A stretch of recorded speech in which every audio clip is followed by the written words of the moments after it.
Tonight's journey moves in close to quasars, the brightest beacons in deep space. Broad emission lines sweep like colour across the spectrum. Hot dust glows like a warm rim beyond the inner light, and hidden at the centre, a compact engine sets the rhythm of everything that follows.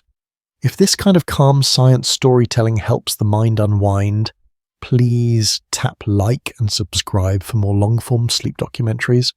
New episodes arrive regularly. Now let the light slow down, let the echoes stretch out, and let the universe grow quiet. A quasar looks like a single point of light, yet its spectrum carries the footprint of space on the scale of light days. Broad emission lines reveal fast gas close to the central engine, and their width becomes a calm scale for a region too small to image directly.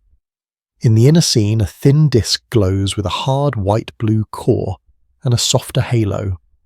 Around it, a swarm of dense clouds flashes and fades as the central glare varies.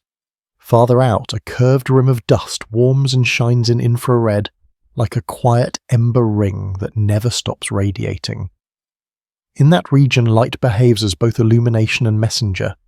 A narrow atomic line begins as a single colour. Motion stretches it into a wide band. The broad wings form because different parcels of gas move toward and away at different speeds. One side of the swarm shifts the line slightly bluer. The other side shifts it slightly redder. The line becomes a soft smear like sunlight glinting off a rolling sea where each wave facet tilts the reflection. The smear is not random. Its shape suggests rotation and depth. It hints at where the gas sits and how it moves. A slow visual anchor settles in. A luminous disk lies flat like a thin sheet of heated fog. Near the centre, the glow is sharp and compact. Farther out, it spreads into a cooler sheen. Above the disk, clumps of gas hang like scattered islands in a bright tide. Each clump has an edge, where light penetrates in an interior that stays darker. The boundary is thin. The brightness changes across it like a gradient at the rim of a cloud at sunrise. The physical detail matters.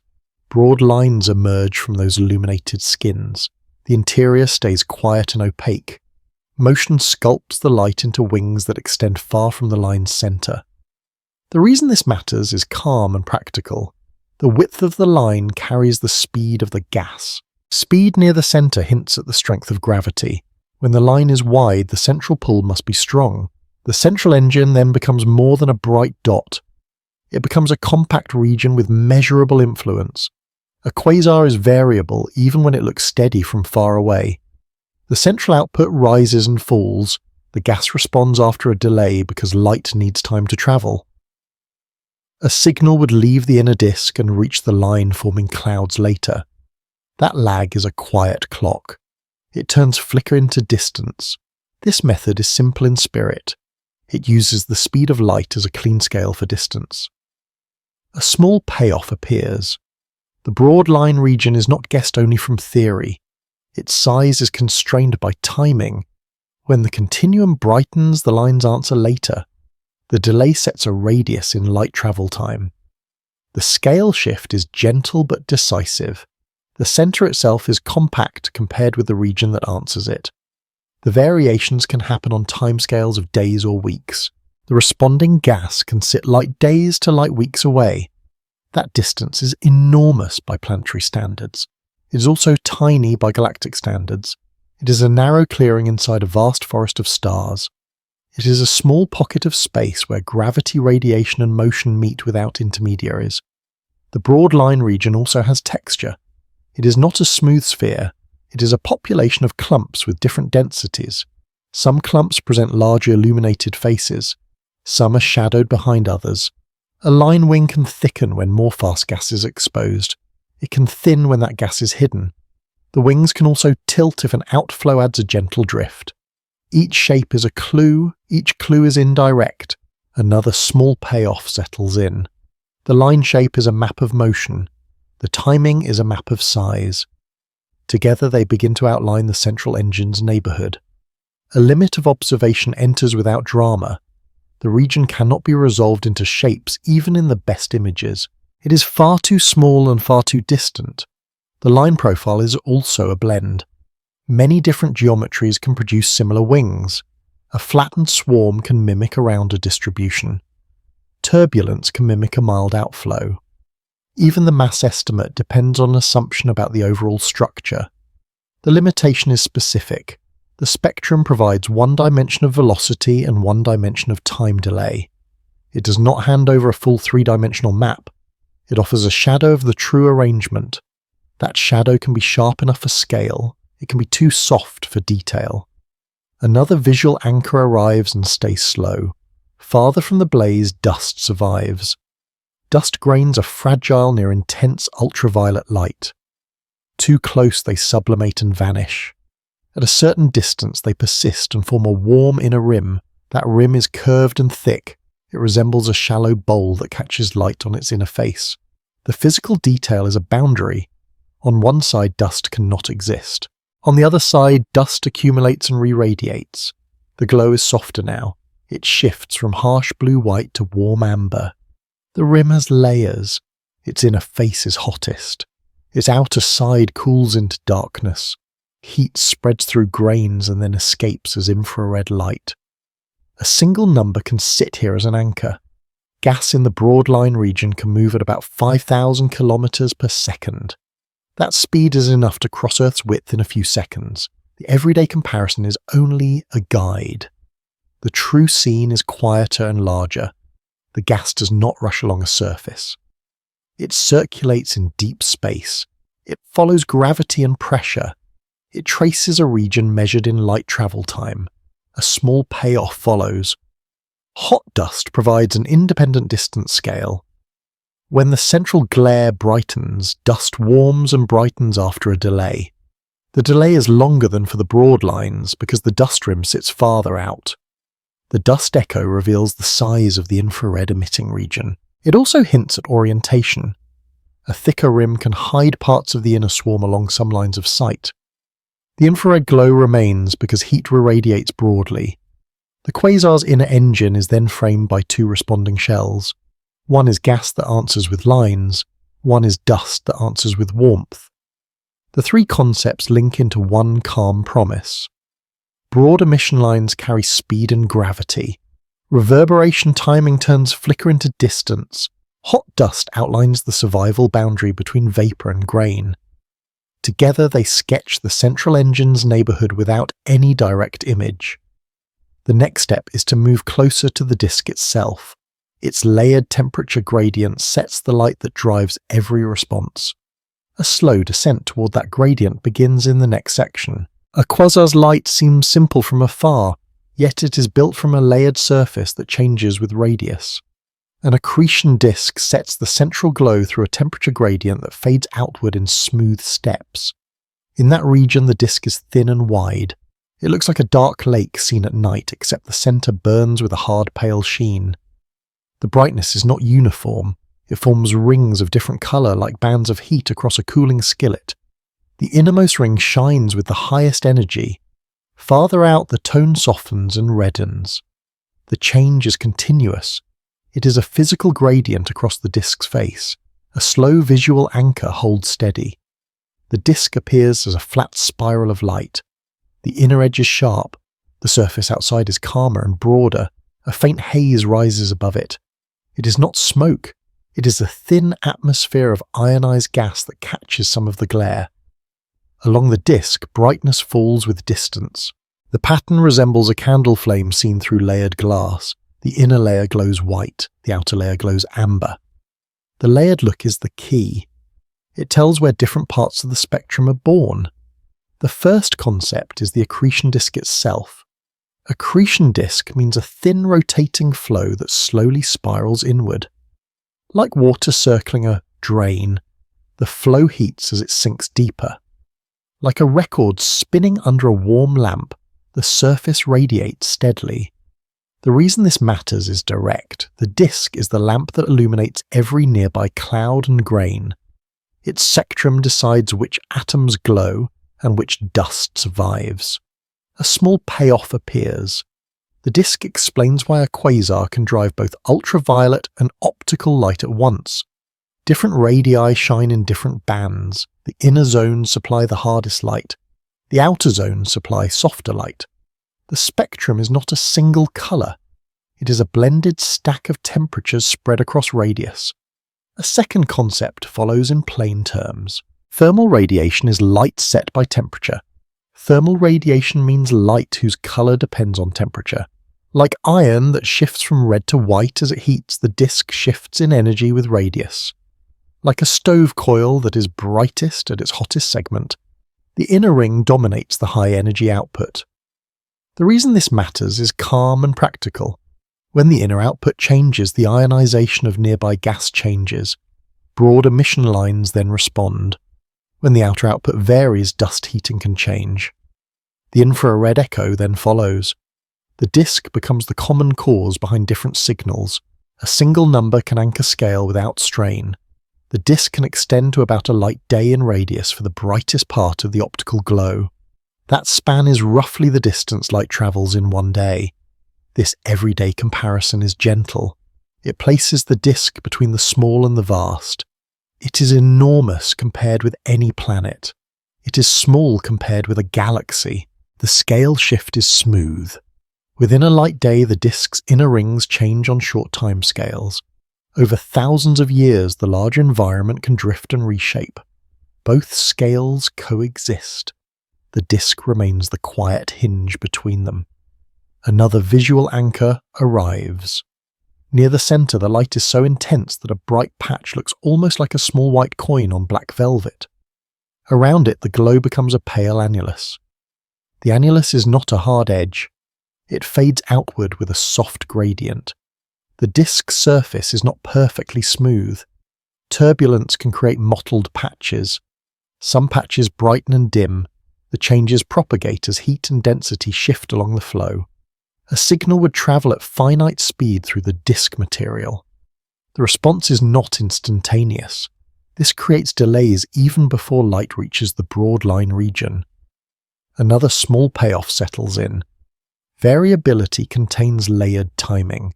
The fastest flickers come from the smallest radii because light cannot coordinate a larger area quickly. Slower waves come from larger radii because the region is wider. Timing becomes a ruler again. The ruler now measures the disk itself. The disk is a surface that can be timed, not just seen. It connects to broad lines because line clouds respond to the disk's changing glare. It connects to hot dust because dust responds to the disk's heating of its inner rim.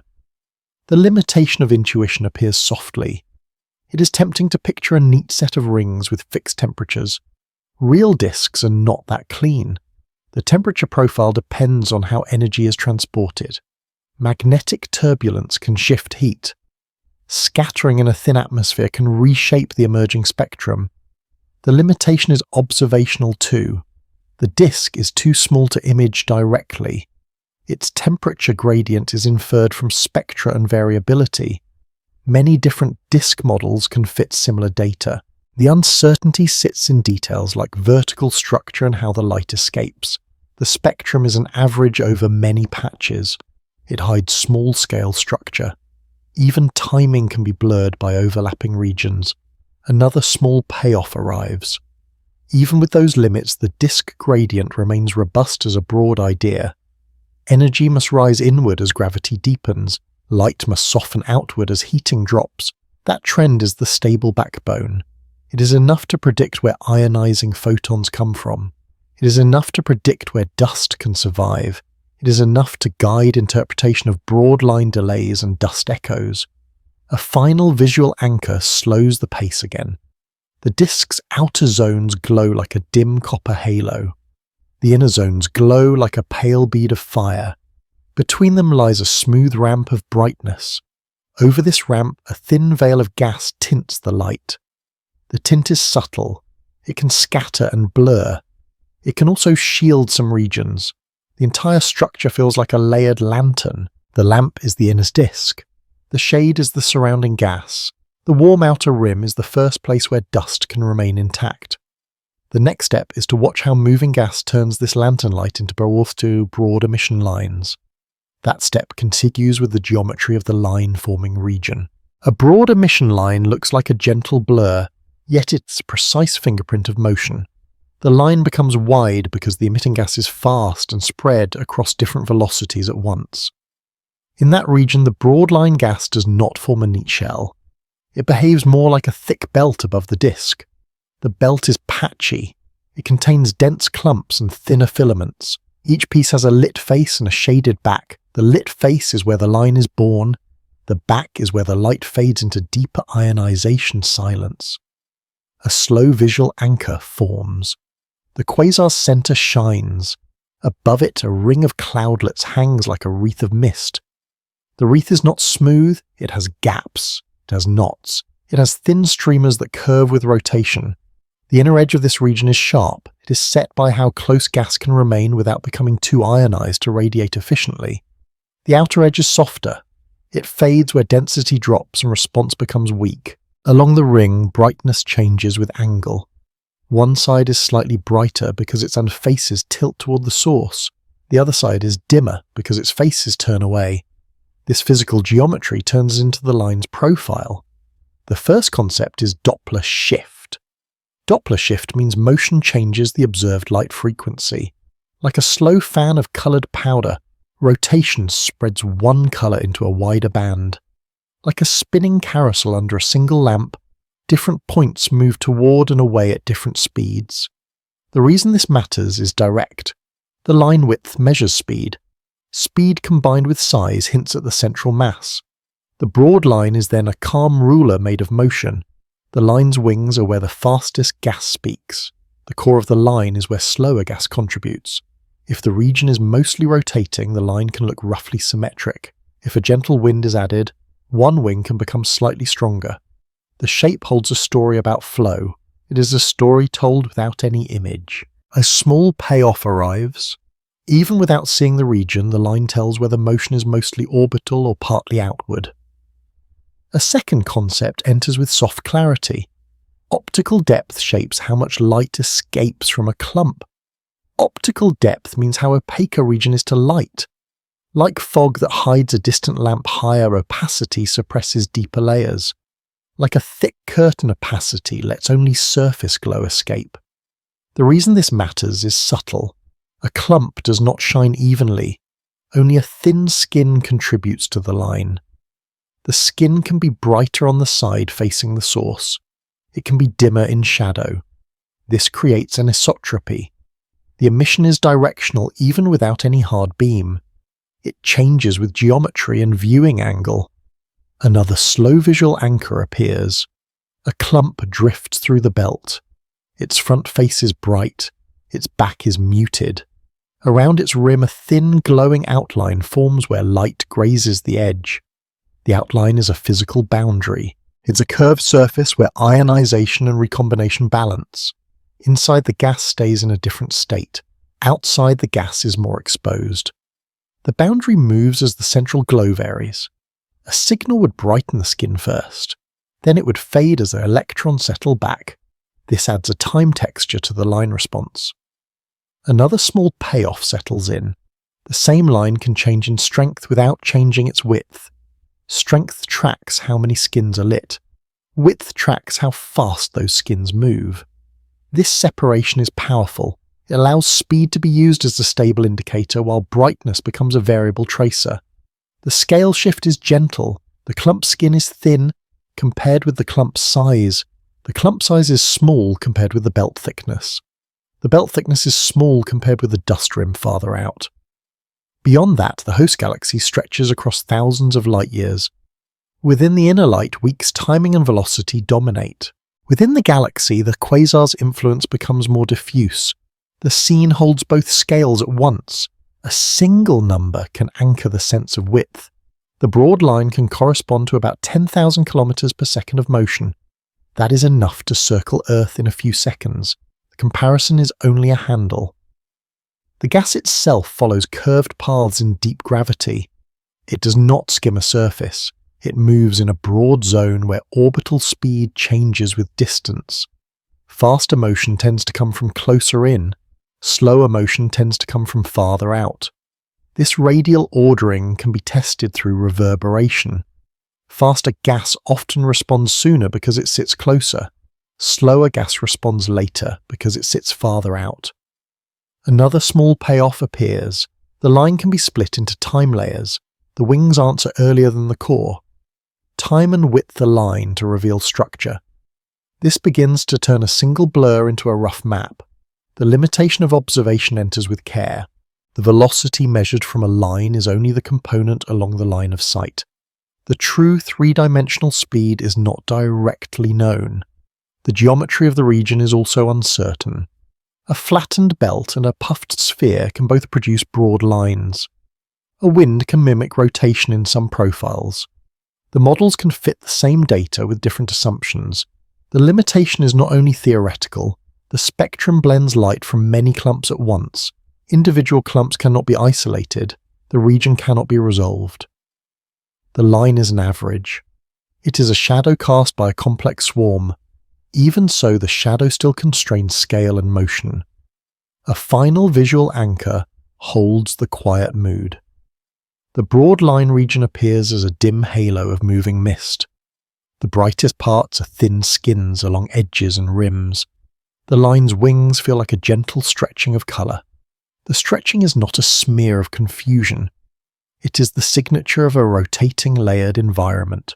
The next section moves to how ionization and recombination set which lines appear, and how quickly they answer the disk's changing light. A broad line brightens and fades with a quiet delay, as if the gas remembers a flash after it passes. The delay exists because ionization and recombination set how quickly gas turns changing light into line emission. In that region, the line-forming clouds are not lit uniformly. They have thin skins where photons penetrate. Behind each skin lies a deeper layer where the radiation is weaker. The boundary between layers is not fixed.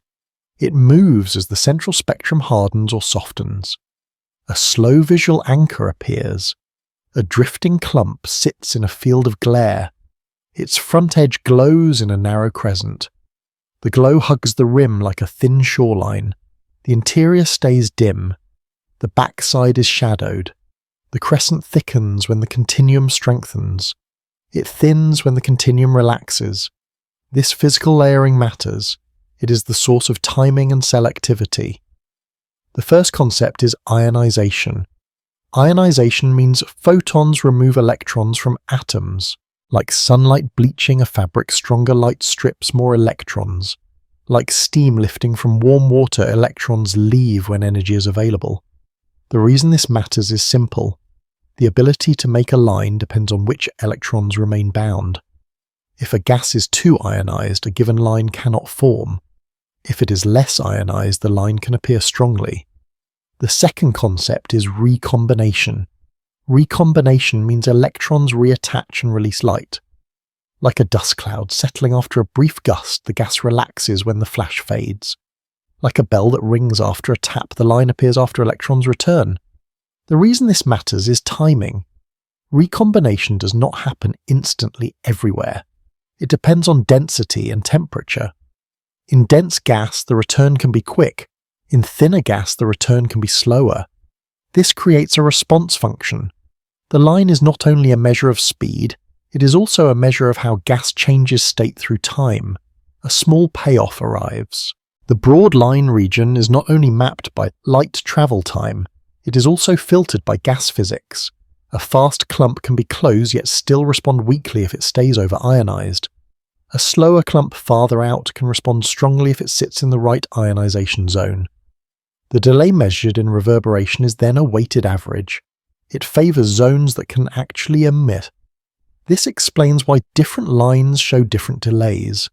Each line belongs to a different ionization condition.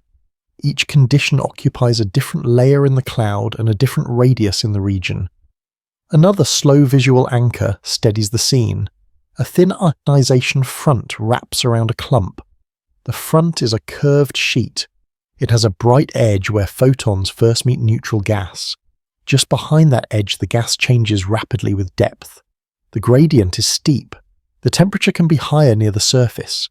Deeper inside, cooling lines and collisions soften the state. The physical detail is a layered structure. It is like the peel of a fruit. The peel carries color and texture. The interior carries mass and stillness. Light sculpts the peel. Emission comes from that peel. A single number can ground the idea of response time without strain. The delay between continuum change and line response can be about a week in some quasars. That is roughly the time between two quiet phases of the moon. The comparison is gentle. It turns an abstract lag into a familiar span. The scale shift then widens. A week of light travel is a path across several light days. This is a small region compared with a galaxy's width. It is also vast compared with any planetary distance. Within that weak scale, the gas can rearrange and brighten. Over millions of years, the quasar's feeding can rise and fall. The same physics repeats across epochs. Another small payoff appears. Ionization and recombination convert brightness changes into a kind of echo that depends on density. Denser clumps respond more sharply. Thinner gas responds more slowly. The broad-line light curve becomes a smeared version of the continuum. The smearing contains information. It reveals whether the region is compact or extended. It reveals whether the emitting gas is dominated by dense skins or by more diffuse layers. Timing thus becomes not only a ruler, but also a filter that highlights structure. Light behaves as both trigger and probe. The limitation of intuition arrives softly. It is tempting to treat the response as a clean delay at one radius. Real regions have a spread of distances and densities. The measured lag is not a single value. It is a blend. The limitation is observational too. The continuum is not a perfect impulse. It varies with complex patterns. The transfer function must be inferred from imperfect light curves. Noise and gaps can blur the recovered delay distribution. The models can fit similar lags with different density assumptions. The region is still not directly resolved. It remains a reconstruction from time series and spectra, yet the method remains stable in broad strokes. Lines respond later than the continuum. Higher ionization lines often respond earlier than the lower ionization lines. This ordering is a robust clue. Another visual anchor returns to calm the pacing. The cloud belt is seen as a layered lantern shade around the central glow. The inner faces shimmer. The outer faces stay muted. Around each clump, the ionization front is a faint luminous contour that slides inward and outward with each brightness change. The contour is smooth. It is not violent. It is a quiet breathing of the emitting skin. Another small payoff settles in. This breathing explains why line strength can rise while line width stays steady. The motion can remain the same. The emitting skin can grow. More surface area lights up. The line strengthens without a change in velocity field. The reverse can also happen. A harder spectrum can over-ionize the skin. The line weakens even as the gas speed stays high. This decoupling is a key to interpreting variability. It prevents simple mistakes. It shows that brightness alone is not a direct proxy for mass or speed. The next section moves outward to where dust begins to survive. The dust boundary adds a second echo. It is slower and warmer. It frames the inner gas in a wider ring of delayed infrared light. Hot dust does not appear everywhere around a quasar, because there is a quiet inner boundary where grains cannot survive. The dust rim forms at the sublimation radius, and its delayed infrared glow becomes a second clock that measures size by time. In that region, the intense central light meets tiny, solid grains suspended in gas. Too close to the glare, the grains heat until they evaporate. Farther out, they persist and build a thick band. The band is not a hard wall. It is a curved inner surface with a smooth temperature gradient. The inner face is hottest. The outer layers cool into darker tones. A slow visual anchor settles in. A broad ring surrounds the bright core like a warm shoreline around a luminous sea. The ring is uneven. Some parts bulge inward, where shielding helps grains survive. Some parts retreat outward, where exposure is stronger. Along the inner face, brightness is highest, where the surface is directly illuminated. In shadowed pockets, the surface dims. The physical detail is a rim with curvature and thickness. It is not a thin circle. It has depth. It has a layered glow that shifts with angle. The first concept is sublimation. Sublimation means a solid turns into vapor without melting. Like frost that vanishes in morning sun, grains disappear when heat crosses a threshold.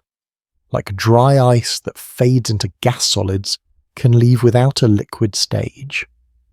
The reason this matters is structural. Sublimation sets the inner edge of dusty material.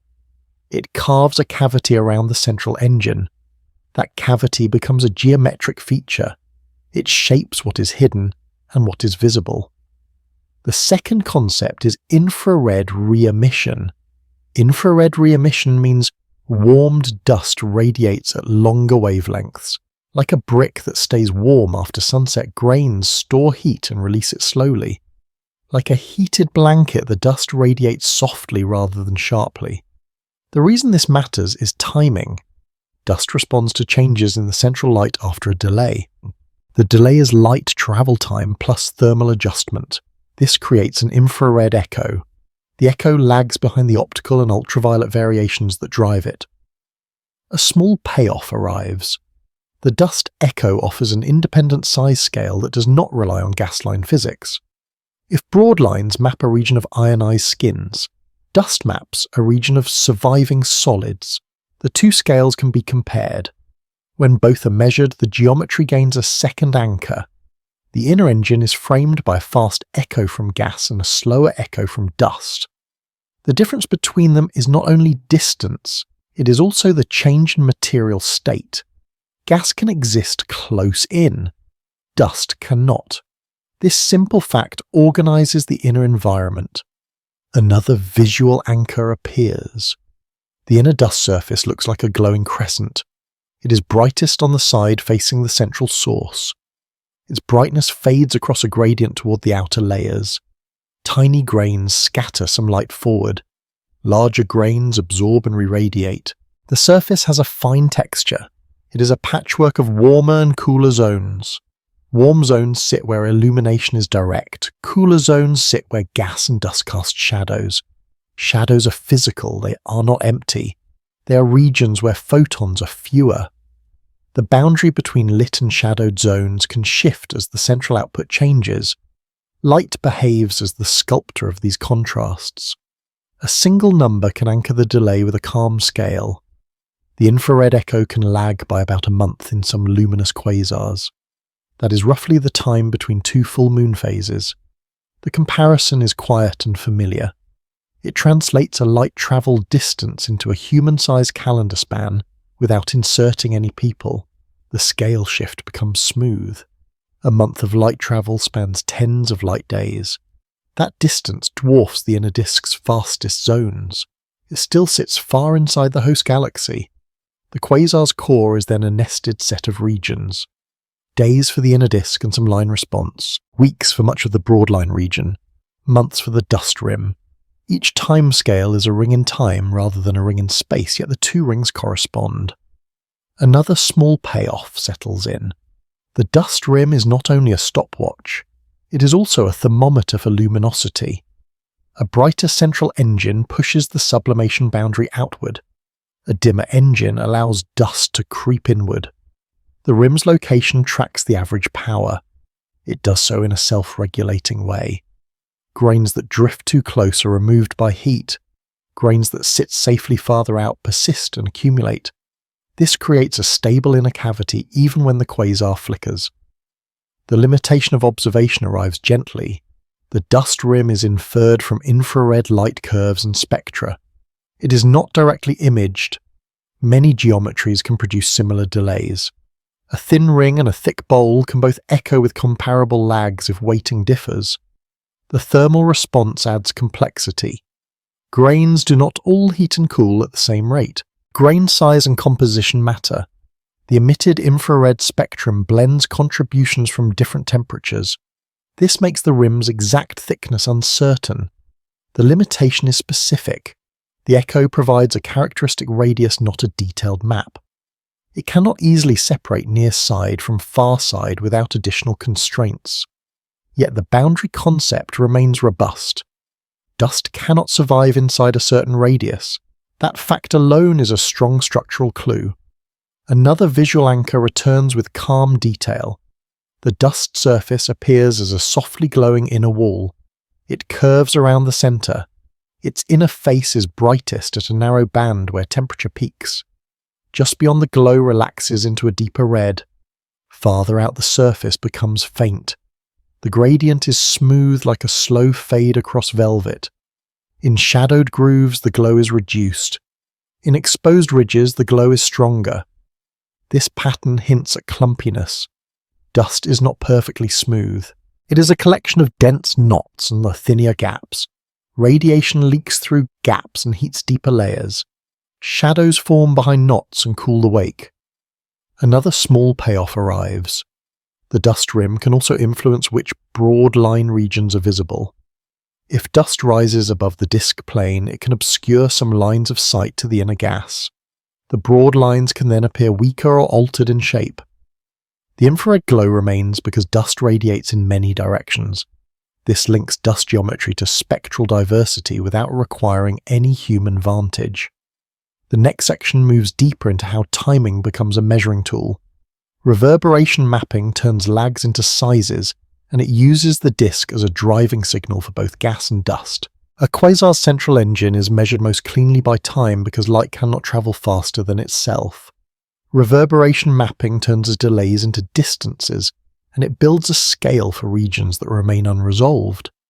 In that region, the continuum from the disk is the driving pulse. The broad lines are the answering voice, yet without any speech.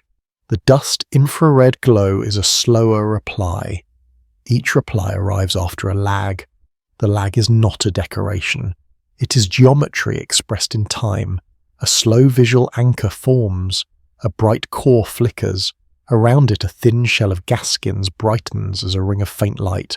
Farther out, a thicker dust rim warms and glows with a deeper color. The two rings do not light at once, they brighten in sequence. The sequence sketches a nested structure. The inner regions react first. The outer regions react later. This physical ordering is the basis of the method. The first concept is a light echo. Light echo means delayed response after illumination changes. Like a distant hillside that brightens after a cloud gap passes, the response follows after travel time. Like a ripple that reaches the shore after it leaves the center, the change arrives later at larger radius.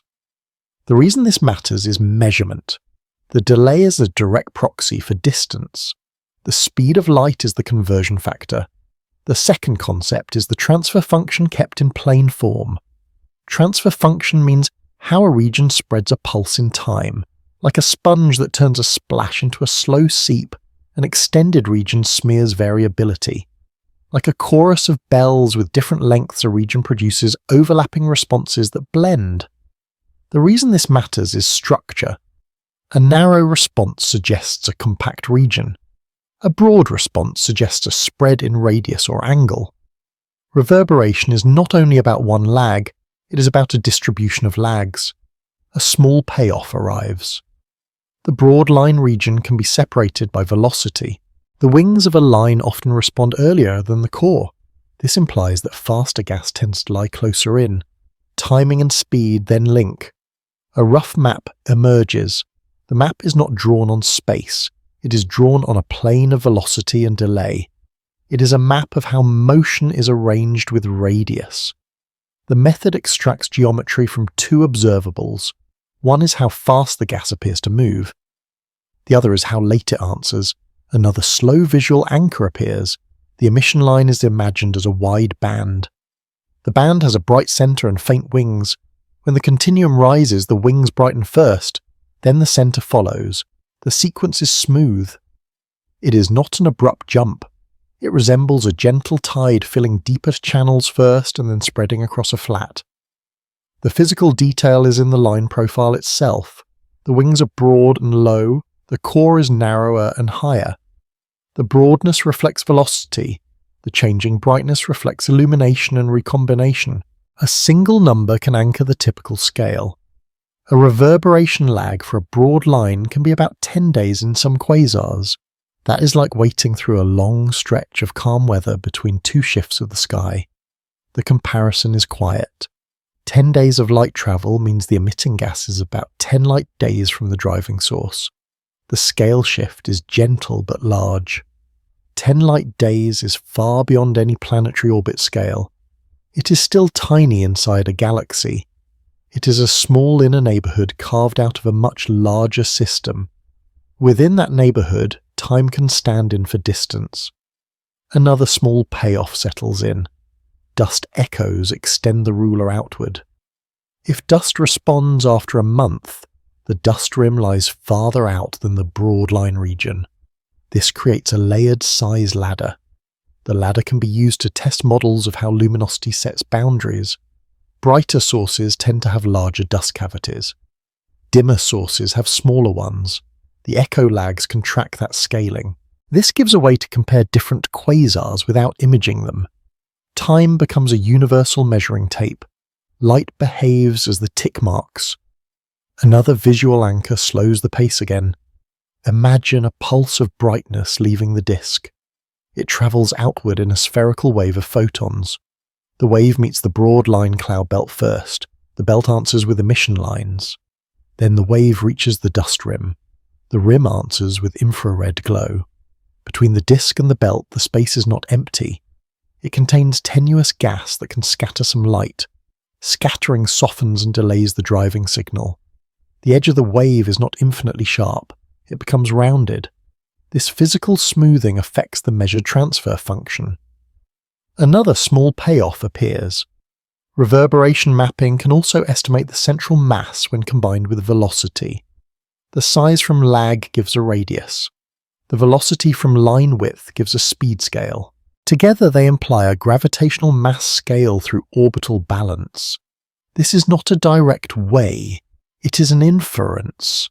It depends on geometry and orientation, yet it is one of the few ways to estimate mass for distant quasars. Time and spectrum cooperate. The method draws strength from the fact that gravity shapes motion. Motion shapes line width. Light travel shapes lag. The limitation of observation arrives softly. The driving continuum is not observed at the exact same wavelength that ionizes the gas. The ionizing photons can be hidden. A proxy band is used. This introduces uncertainty. The transfer function reconstruction also depends on sampling. If the light curve has gaps, lags can be biased. Noise can blur the delay distribution. The region's geometry can be degenerate. A disk-like arrangement and a thick shell can give similar lags under some conditions. The limitation is specific. Reverberation mapping measures a response weighted by emissivity. It does not measure all gas equally. Dark or over-ionized zones contribute little. The inferred size is a luminous size, not the full physical extent. Even so, the method remains powerful because it is grounded in causality. Responses cannot arrive before the drive. They must follow after travel time and physics. Another slow visual anchor returns. The broad line region is seen as a soft halo that lights in waves. The wave is not visible in space. It is visible in a light curve. Brightness rises in one component, then later in another. The staggered rise is the signature. It is like watching reflections move across a curved surface as a lamp brightens, yet the surface itself stays in place. This steadiness is important. It allows repeated pulses to build a consistent lag. A final small payoff settles in. Reverberation ties the three main pieces together. The disk provides the variable continuum. The broad line region provides fast line echoes. The dust rim provides slow infrared echoes. The combined picture constrains the size of the central engine's neighborhood and its layered structure. The next section moves to how line shapes reveal winds and asymmetries. Those effects complicate the map, but also add depth to it. A broad emission line often leans slightly to one side as if motion has a preferred direction. The asymmetry can arise when a wind joins rotation and reshapes which gas is most visible in emission. In that region, the line-forming gas is not only circling, some of it drifts outward above the disk. The drift is gentle compared with the orbital speeds, yet it can tilt the profile. The line's blue wing can grow stronger if more outward moving gas lies on the near side. The red wing can dominate if geometry favours the far side. The details depend on where opacity and illumination place the brightest emitting skins. A slow visual anchor appears. Above the bright disk, a pale veil lifts in a wide cone. The cone is not a solid funnel. It is made of many thin streams. The streams curve as they rise. Their inner edges are bright where the continuum hits. Their outer edges are dimmer and cooler. Along the cone shadow lanes appear where denser clumps block light. The physical detail is a layered outflow with curved streamlines and shadowed wakes. The first concept is a disk wind. Disk wind means gas flows outward from the disk's surface. Like mist rising from a warm lake, gas can lift where energy is available. Like a loose scarf caught in a slow breeze, the flow arcs outward rather than moving straight. The reason this matters is line shape.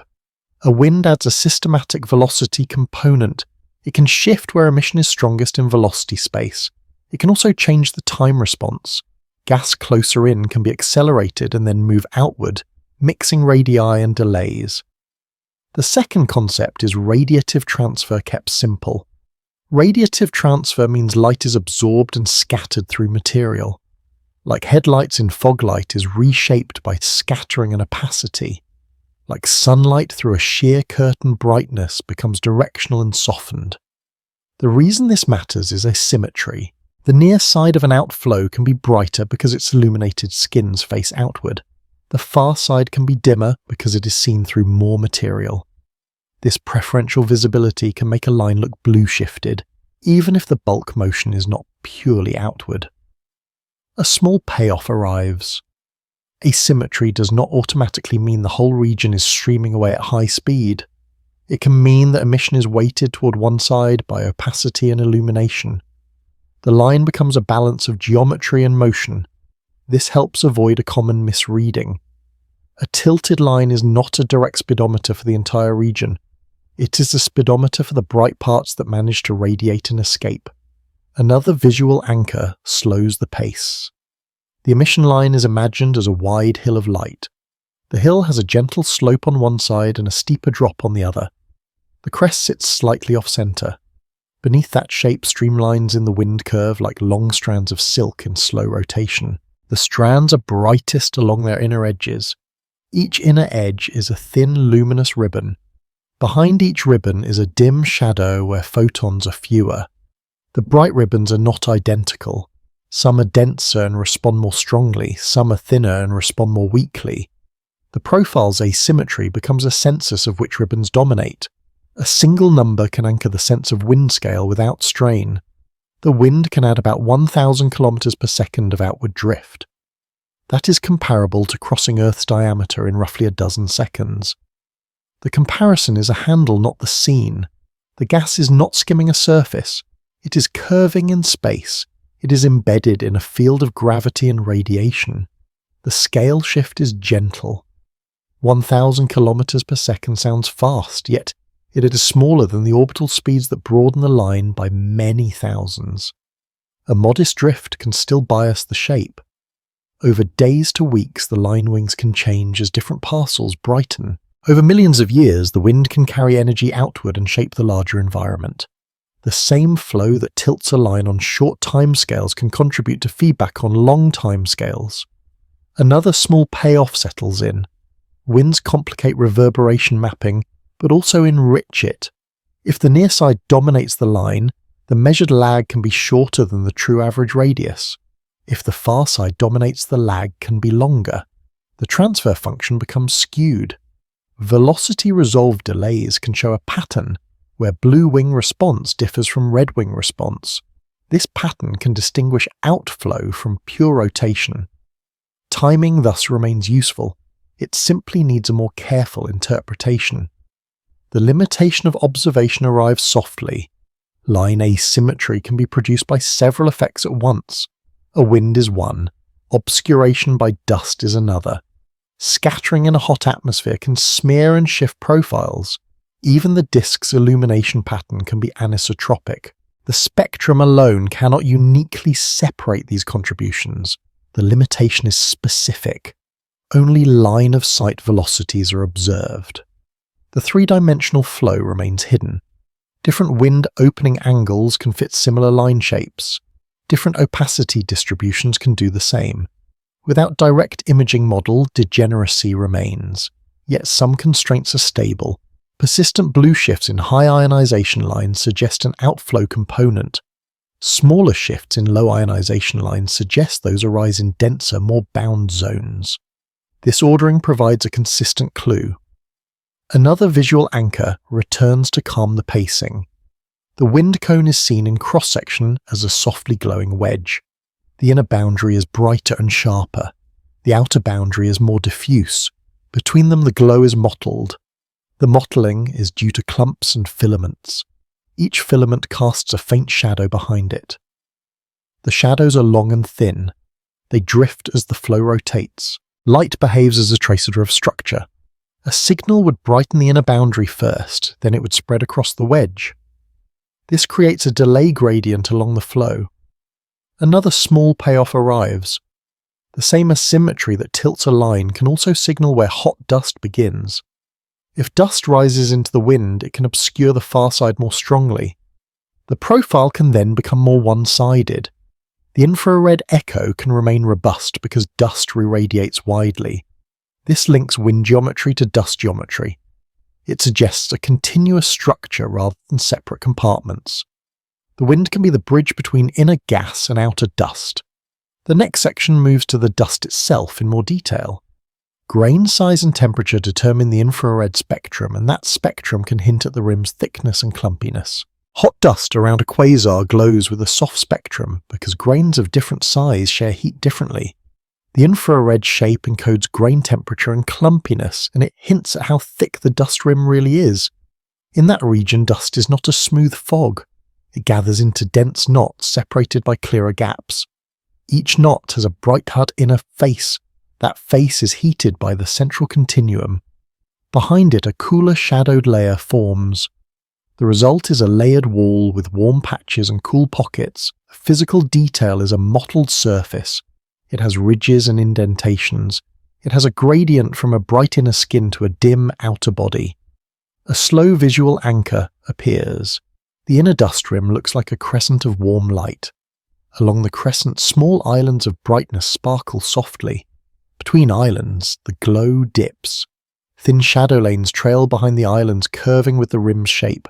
The whole rim resembles a coastline at dusk where bays hold cooler darkness and headlands hold lingering warmth. The scene remains calm. It changes only as the central light varies. The first concept is grain temperature. Grain temperature means how warm a dust particle becomes under radiation. Like sand that heats faster than a stone, smaller grains change temperature more quickly. Like a thick ceramic tile that stays warm longer, larger grains can hold heat and cool slowly. The reason this matters is spectrum. Hotter grains emit at shorter infrared wavelengths. Cooler grains emit at longer infrared wavelengths. A spread of temperatures makes a broader infrared bump. That bump reveals whether the rim is thin or extended. The second concept is optical depth applied to dust. Optical depth means how much material blocks light. Like fog that hides a distant lamp thicker, dust blocks and reddens illumination. Like layered curtains, clumps shield regions behind them. The reason this matters is clumpiness. If the rim is clumpy, deep layers can remain cooler. Gaps can let light reach farther and heat hidden surfaces. This creates a complex temperature map across the inner wall. A small payoff arrives. The infrared spectrum becomes a quiet diagnostic of structure. A narrow bump suggests a more uniform temperature and a sharper inner boundary. A broad bump suggests many temperatures at once and a thicker, more extended emitting zone. The shape then hints at whether dust is arranged as a thin ring or as a puffed bowl with depth. The spectrum does not require resolving the rim. It uses heat as the tracer. Heat is the imprint of illumination history and geometry. Another visual anchor slows the pacing. A clump sits on the inner rim. Its front face is a glowing patch. Around its edge is a thin, bright outline where the curvature catches light. Behind it stretches a shadowed wake. The wake is cooler. It glows faintly. Next to the wake is a gap. Through the gap, a sliver of continuum reaches a farther surface and heats a second patch. The rim becomes a quilt of warm and cool pieces. Each piece corresponds to a different path that photons take. Light behaves as a sculptor that carves temperature out of geometry. A single number can anchor the dust temperature scale without strain. The inner rim can sit near about 1500 Kelvin. That is similar to the heat inside a working kiln. The comparison is a handle. It suggests a level where solids begin to fail. At that temperature, some compositions vaporize, others persist. This creates a selective boundary. The boundary is not just distance, it is also chemistry and size. The scale shift is gentle. A grain is microscopic. A clump can be vast compared with a grain. The rim spans light weeks to light months in radius depending on luminosity. All these scales coexist. The same photon that heats a single grain contributes to the glow of an enormous ring. Over short times, the rim flickers as illumination changes. Over long times, the rim's average position can drift as luminosity changes. The same boundary rule repeats across epochs. Another small payoff settles in. Grain size affects response time as well as spectrum. Smaller grains can heat and cool more quickly. Larger grains can respond more slowly. This means that an infrared echo is not a single lag, it is a blend. Warm, small grays can answer earlier. Cooler, deeper grains can answer later. The echo can stretch over time even if the rim radius is fairly sharp.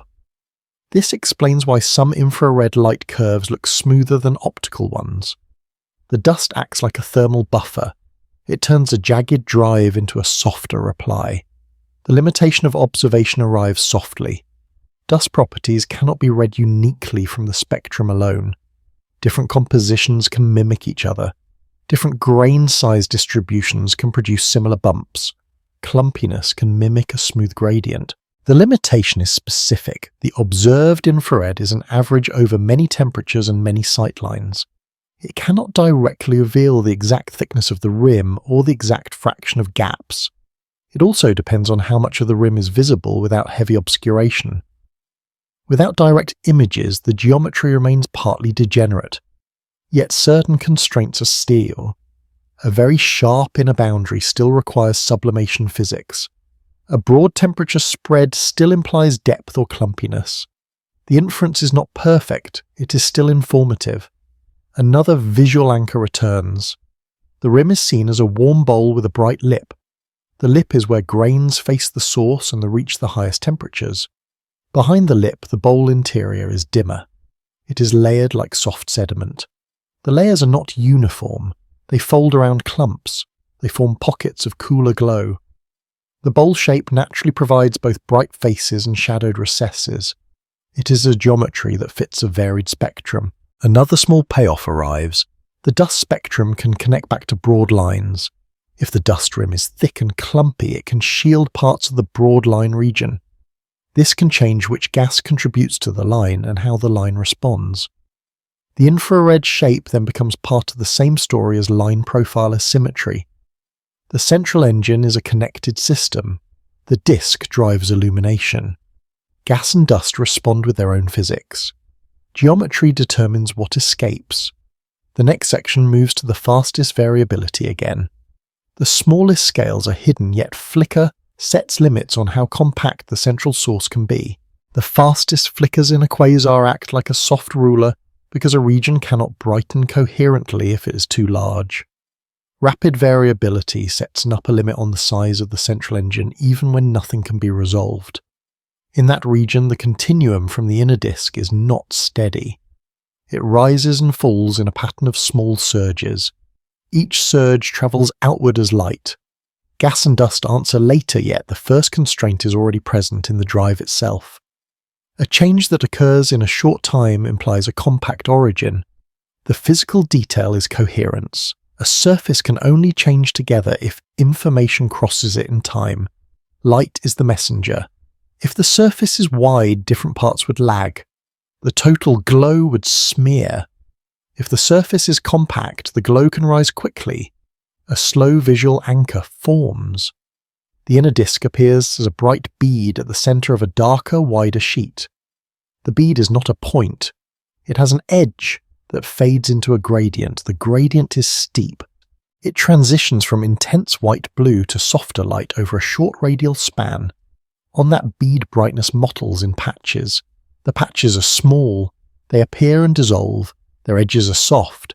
The entire bead brightens slightly in step when the underlying energy release shifts. The scene remains calm. It is like watching faint clouds of light drift over a luminous coin. The first concept is a light crossing time. Light crossing time means the time light needs to traverse a region. Like a sound that reaches the back of a valley later than the front light also takes time to cross space. Like a wave moving across a pond, information cannot arrive everywhere at once. The reason this matters is a limit. If a quasar brightens in a day, the region responsible cannot be much larger than a light day. A larger region would blur the change. The second concept is coherence kept plain. Coherence means different parts change together in time. Like a lantern with one small wick, brightness can change quickly if the source is compact. Like a long string of lights, the pattern would smear if the signal had to travel along it. The reason this matters is interpretation. Coherent flickers point to a compact zone. Smoother variations point to larger zones. A small payoff arrives. Variability separates the inner engine from the broader environment without images. The fastest changes belong to the smallest radii. Slower changes can come from larger radii. This is a quiet hierarchy. It matches the disk gradient. It matches reverberation delays. It provides a cross-check. If the disk drives the gas, then the disk must vary first. That ordering is observed as a sequence of lags. Another visual anchor slows the pacing. A brief brightening begins at the disk's center. It looks like a soft pulse that thickens the inner glow. The pulse does not travel as a visible wave across the disk. It simply alters the brightness distribution. The inner ring becomes slightly more intense. The next ring follows with a softer change. Farther out, the response is smaller and slower. The physical detail is a brightness gradient that steepens and then relaxes. The gradient is like a slope that becomes sharper after a fresh snowfall. Then it smooths as the surface settles. A single number can anchor the idea safely. Some quasars show significant continuum changes over about one day. That is like a full cycle from one evening to the next. The comparison is calm and familiar. One day implies a maximum coherent size of about one light day. This scale shift is gentle. A light day is enormous compared with any planet. It is tiny compared with a galaxy. Within that span, the central engine's active zone can fit. Beyond it, the broadline region and dust rim respond later.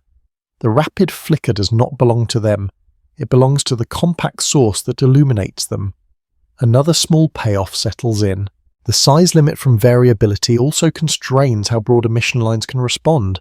If the drive is compact, then the reverberation signal is sharp. If the drive were extended, every lag would be smeared by the source size. A compact drive makes clearer echoes. This improves mapping. It also supports the idea that the inner disk dominates the ionizing output. The method becomes self-consistent. Fast flickers support a small drive. Small drive supports clean lags. Clean lags support radius estimates. Radius plus velocity supports mass inference. Each piece reinforces the others. The limitation of observation appears softly. Variability is not a perfect ruler because the observed band may not match the true ionizing band. A change seen in optical light might be smoother than a change in far ultraviolet light. The size limit could then be misestimated. There is also dilution. Light from larger radii can add a steady baseline. That baseline reduces apparent variability. Noise and irregular sampling can hide rapid changes. The limitation is specific. A measured timescale depends on how the light curve is analysed and how densely it is sampled. It depends on whether a single flare dominates or many small ones blend. Without continuous coverage, the fastest timescales can be missed. Even with good data, the underlying physical driver remains debated. It could be local heating, magnetic turbulence, or reprocessing of higher energy light. The exact mechanism can vary, yet the causality limit remains. No mechanism can coordinate a region faster than light can cross it. Another visual anchor returns. The disk's inner bead is seen in silhouette against its own glow. It is bordered by a thin transition zone where brightness drops sharply. Beyond that zone, the disk becomes a faint sheet. Above it, the broad line cloud belt hangs like a distant haze. The haze does not flicker as fast. Its response is delayed and smoothed by recombination and travel time. Farther out, the dust rim is a warm arc that barely changes over a day. Its echo is slower. The nested layers become visible through timing alone. Another small payoff arrives. Rapid variability also hints at compact energy release. A small region can produce large luminosity because gravity is deep there. Energy per unit mass is high. Even modest changes in flow can alter brightness noticeably. This ties back to the central engine size. Small size implies strong gradients. Strong gradients make the system sensitive. The quasar becomes a bright yet delicate balance. The next section moves toward how the continuum itself is reprocessed into lines and infrared. It follows the path of photons as they are absorbed, scattered, and re-emitted in the layered environment. A photon leaving the inner disk rarely travels through the quasar environment unchanged.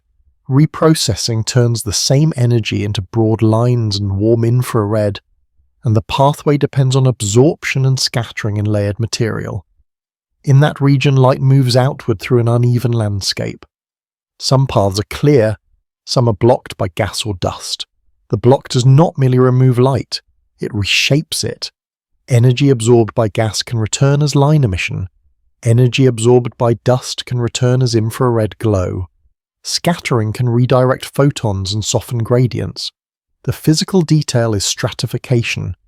There are skins, veils, and rims. Each has its own optical depth and its own response time. A slow visual anchor appears. A bright, beamless flood of light expands from the disk like a silent tide. It meets a thin veil of ionized gas first. The veil is translucent. It scatters some light forward and sideways. Behind the veil is the broad line cloud belt. The belt is patchy and dense. It intercepts some photons and turns them into line glow along curved skins. Farther out is the dust rim. It is thicker. It is made of clumps with shadowed wakes. The inner face of each clump warms and radiates softly. The entire scene resembles a layered set of curtains. The innermost curtain is gauzy and pale. The next curtain is thicker with embroidered patches. The outer curtain is heavy and warm to the touch. The first concept is absorption. Absorption means material takes photon energy into internal energy. Like dark cloth that warms in sunlight, matter converts light into heat or excitation. Like a sponge taking in water, a medium can take in radiative energy. The reason this matters is transformation. Absorbed energy does not vanish. In gas, it can appear as line emission after electrons rearrange. In dust, it can appear as infrared after grains heat. Absorption is the gateway to reprocessing. The second concept is scattering. Scattering means photons change direction without being fully absorbed. Like fog that spreads headlights into a halo, scattering redistributes light. Like a frosted window, scattering blurs and softens sharp features. The reason this matters is timing and geometry. Scattered light can take longer paths. It can also illuminate regions that are not in direct view of the disk. This can broaden response functions. It can also reduce apparent anisotropy in illumination. A small payoff arrives. Reprocessing explains why broad lines can track continuum changes even when the line region is not directly heated everywhere. Scattering can deliver photons into shadowed corners. Absorption can store energy briefly in excited states. Re-emission can then occur with its own delay. The observed line is a combined result of direct illumination and redistributed light. This helps interpret complex lags. It also explains why line response can be smoother than the drive. The region itself acts like a filter. Another visual anchor slows the pace. The broadline cloud belt is seen edge-on as a band of small knots. Each knot has a thin, bright rim. The rim is where photons are absorbed and converted. Behind it, a dimmer interior sits in partial shade. When the disk brightens, the rims brighten first. The brightness does not penetrate deeply. It forms a narrow glowing contour around each knot. The contour is a physical boundary. It is defined by how far ionizing photons can reach before they are absorbed. That depth depends on density, it depends on composition, it depends on the spectrum of the drive. A single number can anchor the idea of optical depth gently. A photon can be absorbed within about one mean free path in a dense clump. This can be shorter than the thickness of a thin smoke layer. The comparison is quiet. It emphasizes that absorption can happen quickly in space if density is high. The scale shift then widens. Microscopic interactions set macroscopic glow. A single electron transition produces a line photon. Many such events across many clumps produce a broad line that dominates the spectrum. The same principle holds for dust. A single grain heats by absorbing photons. Many grains across a rim produce a smooth infrared bump. The smallest scales decide the largest signals. Another small payoff settles in. Dust reprocessing provides an energy ledger. If more high-energy light is absorbed by dust, more infrared emerges. If dust is absent or destroyed inside a cavity, less infrared emerges from that radius. The infrared echo thus traces where dust exists and how strongly it is illuminated. This links back to sublimation. The cavity is an energy hole in the infrared map. Its boundary is marked by a warm wall. A thicker wall can absorb more and shine more. A thinner wall can be fainter. The infrared spectrum becomes a quiet balance of absorption and emission. The limitation of observation arrives softly.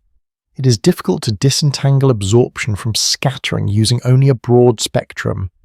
Different combinations of clumpiness and composition can produce similar continua. The same broad line strength can arise from different covering factors. The same infrared bump can arise from different grain size mixes. The limitation is specific. The observed spectrum is an integrated sum over many angles and depths. It does not reveal the exact three-dimensional distribution of opacity. Timing helps, yet timing also blends paths. Scattering can add long tails to response curves that resemble extended geometry. Without direct images, there is degeneracy between path length effects and physical radius spread. Still, some constraints are stable. Lines respond faster than dust. High ionization lines respond faster than low ionization lines. Infrared responds with longer delays and smoother curves. These ordering relations persist across models. Another visual anchor returns with calm detail. A photon is imagined leaving the disk. It enters the thin veil and is scattered slightly. Its path bends. It reaches a cloud skin and is absorbed. The energy lifts an electron to a higher state. The electron returns and a line photon emerges in a new direction. That new photon travels outward and meets dust. Dust absorbs it and warms.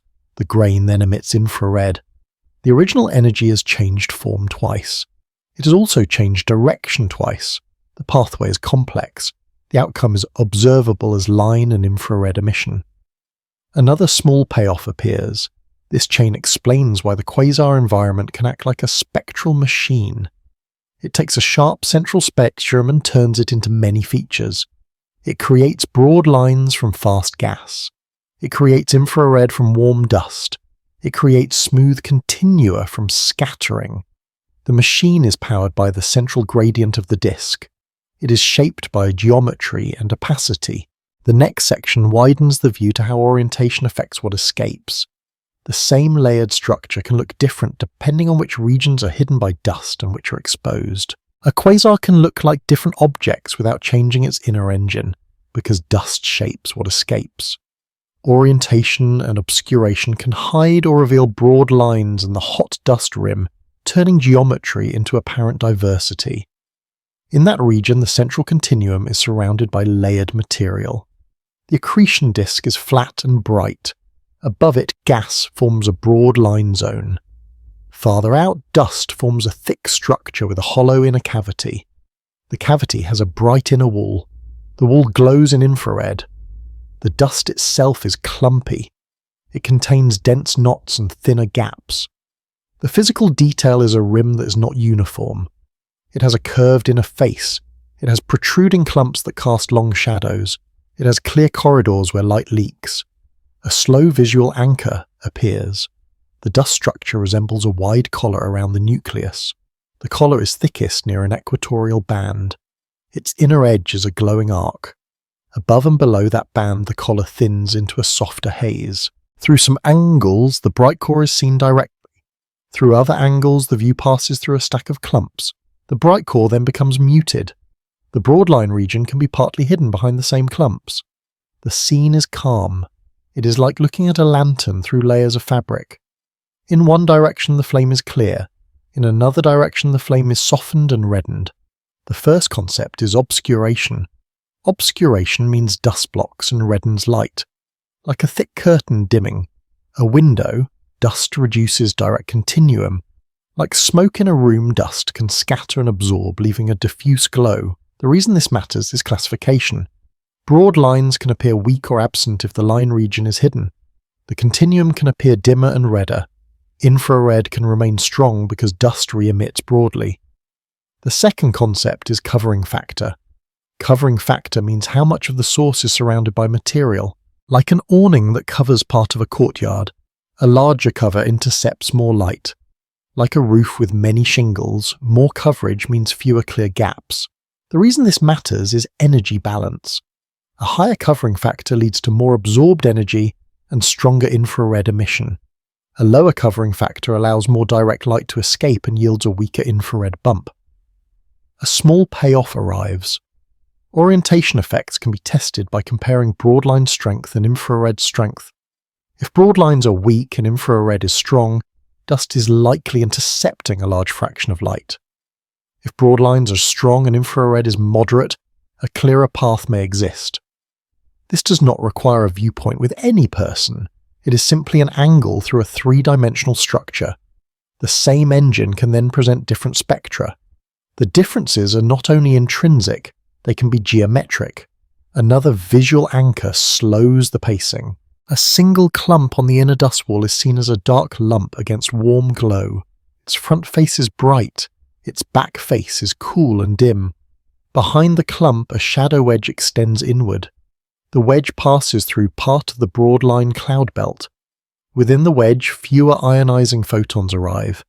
Line emission there weakens. Beside the wedge, a gap allows bright continuum through. Clouds in that corridor brighten. The broadline region becomes patchy in illumination. The line profile changes subtly because the brightest velocities depend on which clouds are lit. The physical detail is shadow geometry. The shadow has an edge. The edge is sharp near the clump and softer farther away. Scattering blurs it. The blurred edge creates intermediate illumination zones. Another small payoff settles in. Clumpiness allows partial visibility even when average obscuration is high.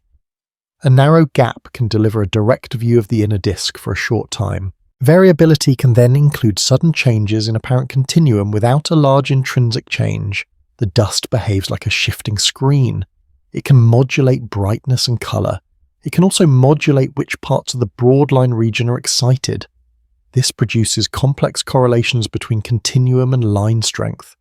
Such complexity is not random. It reflects a moving pattern of clear and blocked paths. A single number can anchor the scale of dust thickness without strain. The dust collar can have a vertical thickness comparable to its inner radius, roughly like a thick ring rather than a thin hoop. This is like the difference between a narrow bracelet and a wide cuff. The comparison is simple. It conveys depth. A thick structure naturally blocks many angles. A thin structure blocks few. The scale shift is gentle. The clumps are small compared with the collar size. The collar is small compared with the galaxy. Yet the collar controls much of the observable spectrum. A small region can dominate classification. Over days to months, moving clumps can shift shadows and gaps. Over millions of years, the average dust distribution can evolve with fueling and winds. The same geometric principles apply across time. Another small payoff appears. Orientation also affects measured velocities. If the broad line region is flattened, lines appear broader when viewed closer to the disk plane. They appear narrower when viewed closer to the axis. This means line width is not only mass, it is also geometry. Reverberation size can also be biased by which parts of the region are visible. A hidden far side can reduce the average lag. A hidden near side can increase it. These effects add scatter to mass estimates. They are not fatal, they are part of the real structure. The limitation of observation arrives softly. It is difficult to infer orientation uniquely from spectra. Dust and gas distributions vary. Scattering can create polarized light signatures, yet the exact geometry remains degenerate. The limitation is specific. Similar infrared strengths can arise from different combinations of covering factor and grain properties. Similar broadline weaknesses can arise from true absence of a region or from heavy obscuration. Time variability can help, yet it requires long monitoring. Even then, multiple models can fit. Without direct imaging, the collar remains a plausible structure rather than a measured shape. Yet the general idea is stable. Dust blocks some angles. Dust re-emits in infrared. Broad lines can be hidden while infrared remains. This pattern is widely observed. Another visual anchor returns. The dust collar is seen from above as a broken ring. Bright inner segments alternate with darker gaps. From the side, the ring becomes a thick arc with a hollow center. The hollow center contains the disk and the broad line zone. Light spills upward through the hollow like a soft plume. Along the equatorial band, light is muted. Along the polar directions, light is clearer. The environment becomes a three-dimensional filter. It shapes the spectrum by path selection. The next section shifts outward again to consequences. The energy intercepted by dust and gas can be carried farther into the host galaxy as heat and pressure changing the larger surroundings over longer timescales. Energy from a quasar does not stop at the dust rim because gas and dust carry it outward as heat pressure and motion. The inner engine influences the host environment through winds and radiation that couple to matter over long times. In that region, the central continuum meets gas and dust in layers. Absorption converts part of the light into thermal energy. Scattering redistributes part of the light into wider angles. A wind can then pick up that energy and momentum. The wind is not a single stream. It can be a broad, clumpy outflow with dense knots and diffuse fill. The physical detail is a stratified flow. A faster, more ionized skin can sit above a slower, denser body. Dust can survive in cooler pockets. Those pockets carry infrared glow. The flow can carve cavities. It can compress shells. It can leave filaments trailing behind clumps. A slow visual anchor appears. Beyond the dust collar, a wide bubble of warm gas expands into the surrounding medium. The bubble edge is a thin shell. The shell is brighter where density is higher. Inside the bubble, faint wisps curl. At the boundary, a rippled surface forms where a pressure wave meets denser clouds. The ripples are gentle. They resemble waves in a slow tide. The scene is calm but persistent. It is the continuation of central power into a larger volume. The first concept is feedback. Feedback means energy from the core alters the surrounding gas supply. Like a heater in a closed room, sustained power changes temperature and circulation. Like a steady fan pushing air through drapes, momentum can reshape where material gathers. The reason this matters is regulation. If gas is heated or pushed away, fueling can be reduced. If gas is compressed in some regions, new dense structures can form. The quasar can then influence its own future by altering the conditions around it. The second concept is a shock described gently. Shock means a rapid compression wave that heats gas. Like a fast-moving wave in water that steepens at a shallow bank, a flow can compress abruptly at a boundary. Like wind meeting a wall of mist, a sharp front can form where speed changes quickly. The reason this matters is coupling. Shocks convert bulk motion into heat. They create thin shells and sharp gradients. Those gradients can be traced by emission and absorption features. A small payoff arrives. The same geometry that shapes broad lines can also seed large-scale shells. A disk wind launched near the core can expand and collide with ambient gas. The collision creates a shock. The shock creates a shell. The shell can cool in parts and stay hot in others. The The result is a multi-phase outflow. It carries ionized gas, warm gas, and sometimes dust in sheltered clumps. This explains how infrared and line signatures can connect to larger-scale influence. The inner signatures are not isolated. They are the start of a chain. Another visual anchor slows the pacing. A dense clump rides inside the outflow. Its front face is compressed. It forms a bright arc. Behind it trails a narrow wake of cooler gas. Along the wake, small eddies form and then fade. The clump is partly shielded. Dust survives in its interior. The exterior skin is ionized and hot. The clump moves through a diffuse medium. Its motion creates a bow-shaped compression front. The bow is a physical boundary. It has a sharp edge and a thin thickness. The edge is a place where density jumps. The jump changes emissivity. The bow can glow. The wake can glow differently. The structure is layered and specific. A single number can anchor the timescale of influence gently. Over about 1 million years, a sustained outflow can traverse a region the size of a small galactic neighborhood. That is like the slow growth of a mountain range compared with a single storm. The comparison is calm. It shifts attention from day-scale flickers to deep time effects. The scale shift is smooth. A quasar varies over days and months at its core. Its integrated power over millions of years can reshape gas across thousands of light years. The same engine is both fast and slow depending on the yardstick. The inner disk flicker is a heartbeat. The large-scale bubble is a long breath. Another small payoff settles in. Dust can be both obstacle and courier in feedback. Dust absorbs light efficiently and gains momentum from radiation. If dust is embedded in gas, it can drag gas along. This makes radiation pressure more effective. Yet dust can also be destroyed by heat and shocks. This sets a limit on how far dusty clumps can travel before grains are sputtered or vaporized. The balance between survival and destruction determines whether infrared emitting dust remains close or can be carried outward. This ties back to the dust rim. The rim is the inner survival boundary. The outflow sets the outer journey.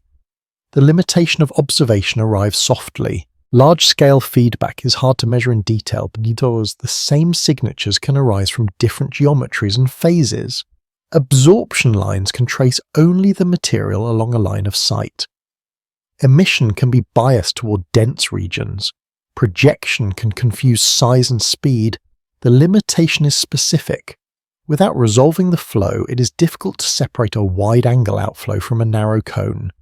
It is difficult to infer the true mass carried.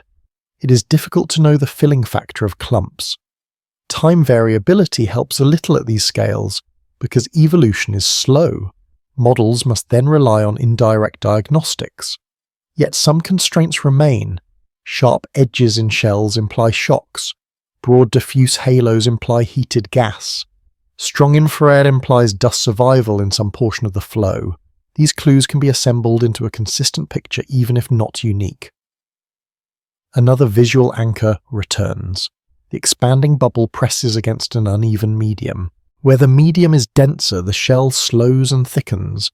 Where it is thinner, the shell runs ahead and becomes faint. This creates a scalloped boundary. The scallops are smooth arcs. They drift outward. Behind them, the interior is filled with low-density plasma and drifting filaments. The filaments are remnants of shredded clumps. They align with flow direction. Light behaves as the tracer of these density variations through emission and absorption. A final small payoff arrives. Feedback connects the smallest scale measurements to the largest questions. Broad line delays and dust echoes measure the inner geometry. That geometry sets how much light and momentum couple to matter. The coupling sets the power of winds. Winds shape shells and bubbles. Shells influence the gas reservoir and future fueling. The chain is long, begins with the central engine size and ends with galaxy scale structure. The next section widens further to long-term coevolution. It considers how the central engine and host environment can grow together across cosmic time while the inner signatures remain a repeating pattern. Across cosmic time, a quasar phase is less a single event than a repeating pattern of feeding and release. The broad lines and hot dust are recurring signatures of that pattern. even as the host environment evolves. In that region, a central engine turns in falling gas into light and heat. The output then reshapes nearby material through absorption and winds. Afterward, the supply can thin, the glow can fade. Later, fresh gas can drift inward again. The cycle leaves an imprint in how often quasars appear across the universe. A slow visual anchor appears. A galaxy-scale gas distribution surrounds a bright nucleus. The inner few light months hold a disk with a steep brightness gradient. Farther out, a belt of fast gas glows in broad lines. Beyond that, a warm dust rim forms a curved inner wall. Outside the rim, a faint bubble, and shells expand into larger regions. Each layer looks like a ring in a tree trunk. The rings are not wood, they are zones of physics. The inner rings respond in days and months. The outer rings respond over many thousands of years. The first concept is a duty cycle. Duty cycle means the fraction of time a quasar is active. Like a lighthouse that shines in intervals, the nucleus can alternate between bright and dim states. Like a seasonal river that floods and then runs low, fueling can surge and then relax. The reason this matters is population. A short duty cycle means many galaxies host quiet black holes most of the time. A long duty cycle means fewer hosts are needed to explain the number of bright quasars. The second concept is growth through accretion. Accretion means gas spirals inward and releases energy as light. Like water falling down a steep channel, energy can be liberated as matter moves deeper. Like sand sliding down a funnel, material concentrates toward a compact center. The reason this matters is co-evolution. As the central mass grows, the potential deepens. The disk and line region adjust. The luminosity scale can shift. The third concept is coupling. Coupling means how efficiently radiation and winds push on surrounding gas. Like a strong wind that grips a sailcloth better than bare air, dusty gas can catch momentum more effectively. Like a padded surface that absorbs impact's dense clumps, can convert motion into heat at shocks. The reason this matters is regulation. Strong coupling can reduce future fueling by clearing inner gas. Weak coupling can allow fueling to continue longer.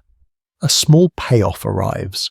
The same broad line delays that map inner radii also indicate typical fueling states. A compact, rapidly varying continuum suggests a strong inner gradient. Strong gradients often appear when inflow is efficient. Broad lines then show clear reverberation ordering. Hot dust shows an infrared echo with longer lag. These timing relationships persist even as the host changes. They become a stable internal clock. The clock does not need images. It is read through light, curves, and spectra. Another visual anchor slows the pacing. The broad line belt appears as a luminous ribbon around the nucleus. The ribbon brightens and dims gently. Its brightness is uneven because illumination is uneven. Some segments are shadowed by dust clumps. Other segments sit in clearer corridors. Over long times, the ribbon's average radius changes slightly. The change is a slow breathing of geometry. The dust rim also shifts. Its inner wall remains curved. Its brightest patches drift with clump positions. The physical detail is a moving boundary. It is defined by sublimation and shielding. It is not a fixed circle. It is a textured surface with warm facets and cool hollows. A single number can anchor the timescale of a quasar episode safely. A bright episode can last about 10 million years. That is like the time a large canyon can deepen under steady erosion. The comparison is natural and calm. It places the episode between day-scale flickers and billion-year evolution. The scale shift is gentle. A day-scale pulse sets a light crossing size limit near the core. 10 million years sets how long the core can influence its surroundings. Over that span, winds can inflate bubbles, shells can travel outward, dust can be rearranged, gas reservoirs can be heated and redistributed. Another small payoff settles in. Long episodes explain why host environments show large-scale signatures of past activity. Even if the core dims, the outer shells continue expanding. The shells carry memory in their density gradients. The gradients are like ripples that keep moving after the source quiets. The inner engine can then be quiet while the outer regions still respond. This resolves an apparent mismatch between current brightness and distant structures. The mismatch is not a contradiction. It is a time delay across scale. In that region, light behaves as a messenger that cannot arrive instantly. A signal would take centuries of years to cross a host scale region. An object would carry momentum even after the driving light fades. Another visual anchor returns. A faint expanding shell is seen as a thin arc in projection. Its edge is brighter because density is higher there. The interior is diffuse. Filaments trail inward from the shell. The filaments are cooler and denser pockets that resist mixing. They align with the flow direction. The shell edge shows small corrugations. These are gentle ripples where the front meets denser clumps. The ripples are physical details of instability. They mark where the flow struggles to stay smooth. They also mark where cooling can become efficient. A small payoff arrives. Coevolution becomes a balance between supply and removal. Fueling brings gas inward and brightens the continuum. Coupling pushes gas outward and reduces supply. Duty cycle emerges from this tug. When supply dominates, activity persists. When removal dominates, activity fades. The broadline region sits between these regimes. It is fed by inflow. It is also exposed to outflow and shadows.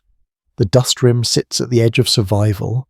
It is warmed by illumination and threatened by heat and shocks. These intermediate zones respond quickly. They are sensitive indicators of the balance at any moment. The limitation of observation arrives softly. Coevolution is inferred from correlations across many objects, not from watching a single system age. The limitation is specific. Selection effects favor bright quasars and clear lines of sight. Orientation can hide broad lines and bias samples. Dust properties vary and can mimic changes in covering factor. Time baselines are short compared with 10 million years, so episodes are reconstructed indirectly. Models can fit the same population statistics with different duty cycles and coupling strengths. Despite this, some anchors remain steady. Reverberation mapping provides size scales. Variability provides compactness limits. Infrared echoes provide dust boundary scales. Together, these constrain how energy is distributed from the core outward. Another visual anchor slows the pacing again. The nucleus is seen as nested zones with different response times. The inner disk flickers. The broad line belt answers after a delay. The dust rim answers later with warm glow. The outer shell answers on timescales too slow to notice directly. The nested delays are like a sequence of quiet waves that spread outward. Each wave is softer than the last. Each wave carries less detail, yet each wave carries the same origin. A final small payoff arrives. The inner engine size, the broadline widths, and the hot dust glow form a connected set of constraints. They allow a coherent picture of structure without direct images. They also allow a bridge from short timescales to long ones. The next section moves toward the farthest perspective. It gathers the inner clues into a calm synthesis. It follows the light from the core outward, until the whole system settles into a gentle, stable view. A quasar is understood best when its inner measurements are held like a quiet map, because echoes and lines reveal a three-dimensional structure without images. Broad lines, hot dust, and the central continuum form a layered system whose sizes and delays fit together. At this distance, the system is compact yet complex. A disk produces a smooth continuum. Gas closer in responds quickly and produces broad emission lines. Dust farther out responds later and produces infrared glow. Each layer has a physical boundary. The broad line region has an inner edge where gas becomes too ionized to emit efficiently. It has an outer edge where densities and illumination change. The dust region has an inner wall where grains survive. That wall is curved. It is textured by clumps. It shows gradients from bright to dim along shadowed paths. A slow visual anchor appears. The inner scene looks like nested rings of light. A bright flat disk lies at the center. Above it, a faint puffed layer of gas forms a luminous belt. Beyond that belt, a thick dust collar forms a warm rim. The rim glows strongest on its inner face. The glow fades outward. Between bright patches, darker wedges appear where clumps cast shadows. The shadows are not empty. They contain cooler material and scattered light. The whole structure resembles a layered shoreline. The disk is the bright water line. The broad line belt is the shallow surf. The dust wall is the first line of cliffs. The analogy is simple and unique. It keeps the scene calm. It also allows geometry to be felt without strain. The first concept is reverberation. Reverberation means delayed response of reprocessed light. Like thunder arriving after lightning emission follows the driving change after a lag. Like a distant echo in a canyon, the same signal returns later from farther surfaces. The reason this matters is size. The lag gives a light travel scale. It turns time into distance. The second concept is stratification. Stratification means different radii contribute different parts of a signal, like layers in a cake with distinct textures, inner and outer zones, leave distinct timing. Like concentric ripples with different speeds of fading responses can be separated by lag. The reason this matters is structure. A broad line profile can be decomposed into fast gas closer in and slower gas farther out. The dust echo can be decomposed into hot inner wall and cooler outer surfaces. These decompositions are not perfect, they are still informative. A small payoff arrives. The puzzle of central engine size becomes practical. If the continuum varies rapidly, the emitting region must be compact. If the broad lines respond after a measurable delay, the line region has a radius tied to that delay. If the infrared responds later, the dust wall sits farther out. When these delays are consistent, a coherent scale ladder appears. The ladder does not rely on direct imaging. It relies on causality and timing. The ladder also explains why broad lines are broad. Closer gas moves faster. Farther gas moves slower. Timing and width then align. Another visual anchor slows the pacing. A brightness pulse spreads outward through layers. The disk brightens first. The broad line belt brightens next, but not uniformly. The near side brightens earlier in delay. The far side brightens later. The dust rim brightens last first along the inner wall facing the disk. Then it brightens along adjacent arcs. The arcs are like a crescent on a distant shoreline. A sharp, bright edge forms where illumination hits directly. A softer glow fills in where scattering contributes.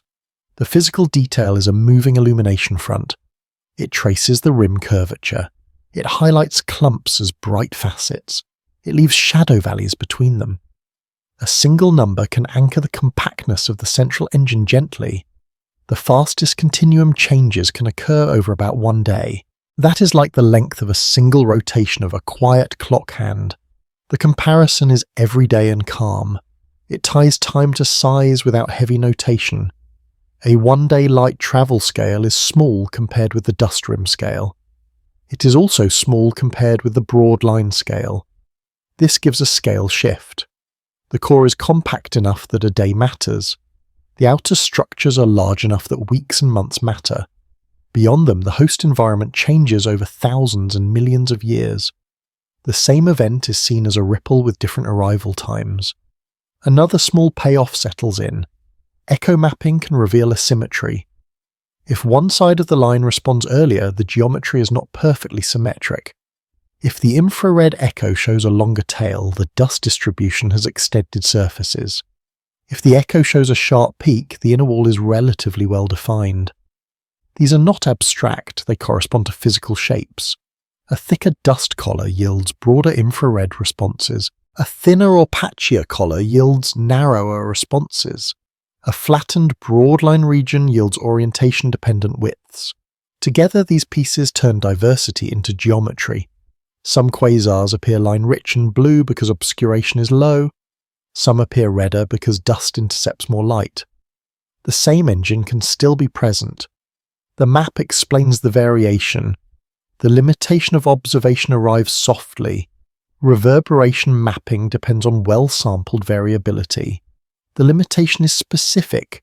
If monitoring is sparse, lags become uncertain. If variability is weak, responses are hard to separate from noise.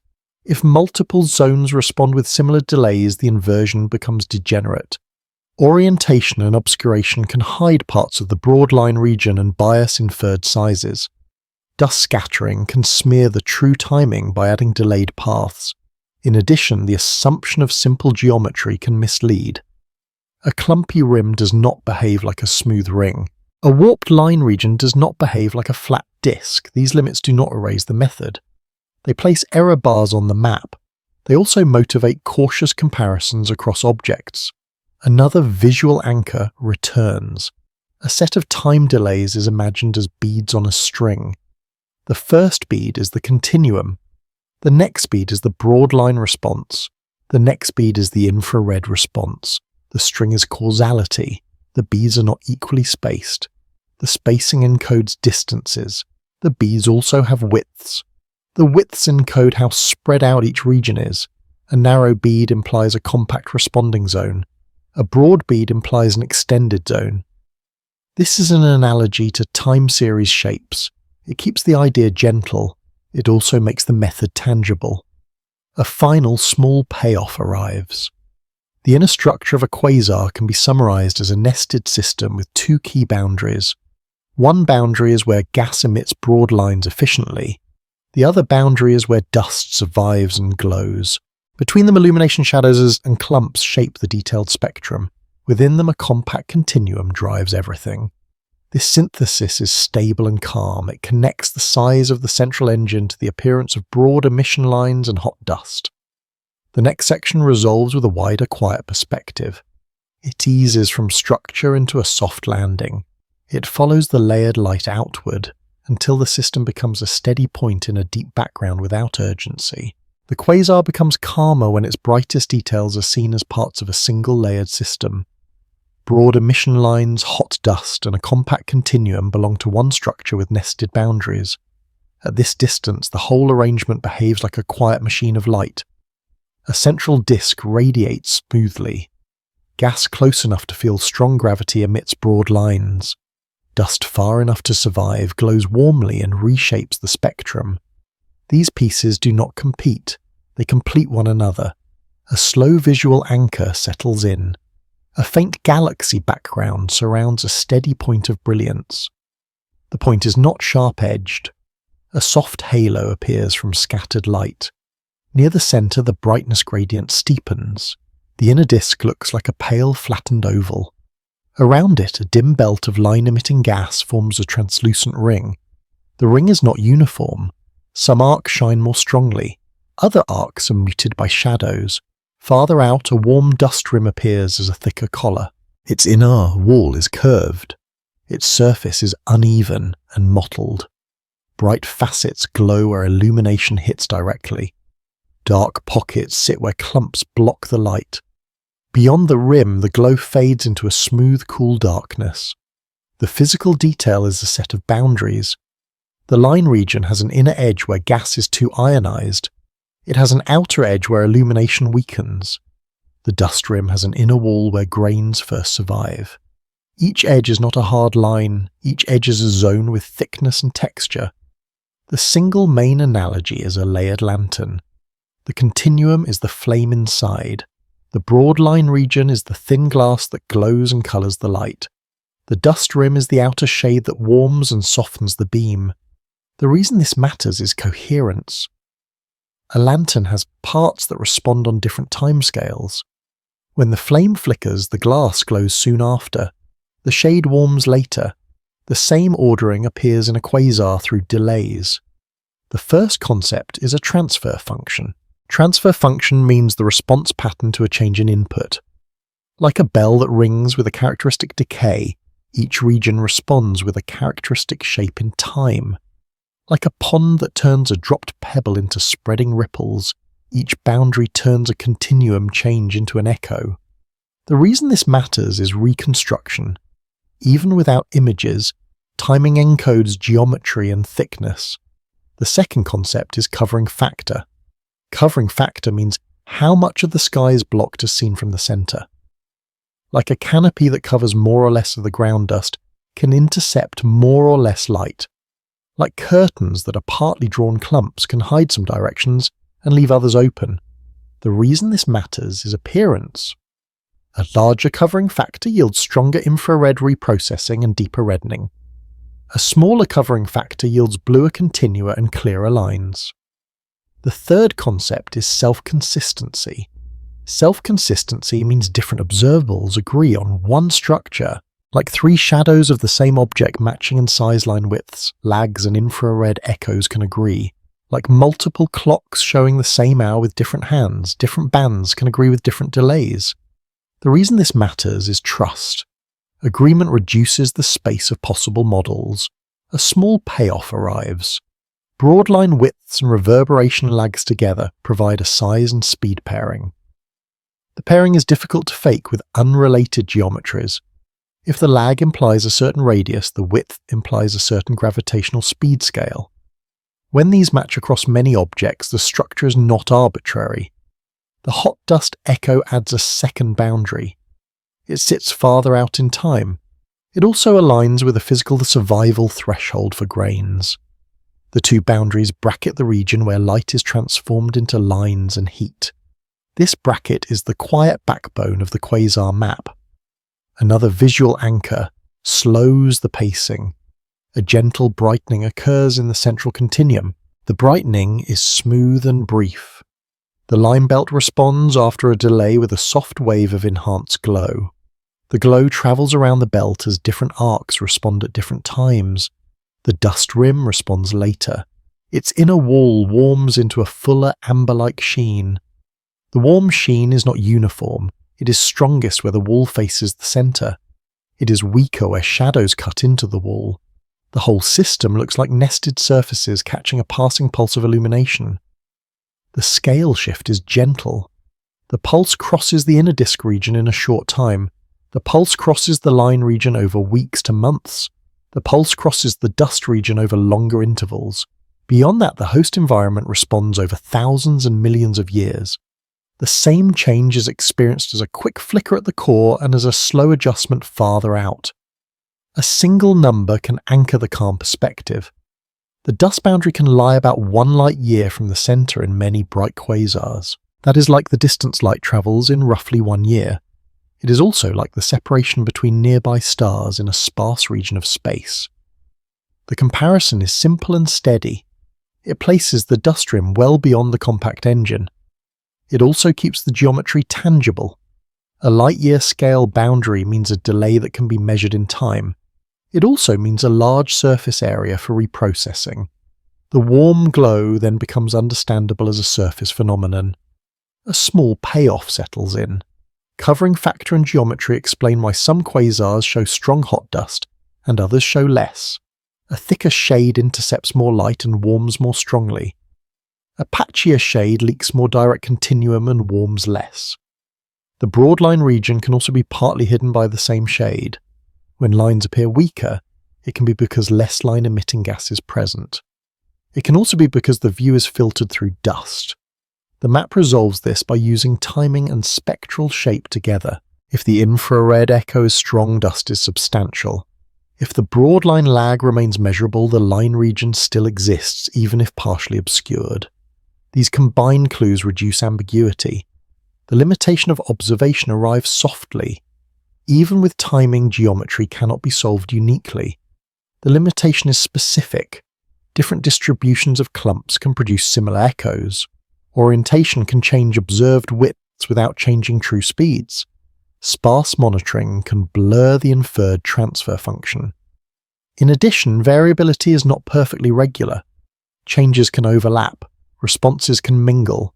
These effects add uncertainty, yet the nested boundaries remain robust.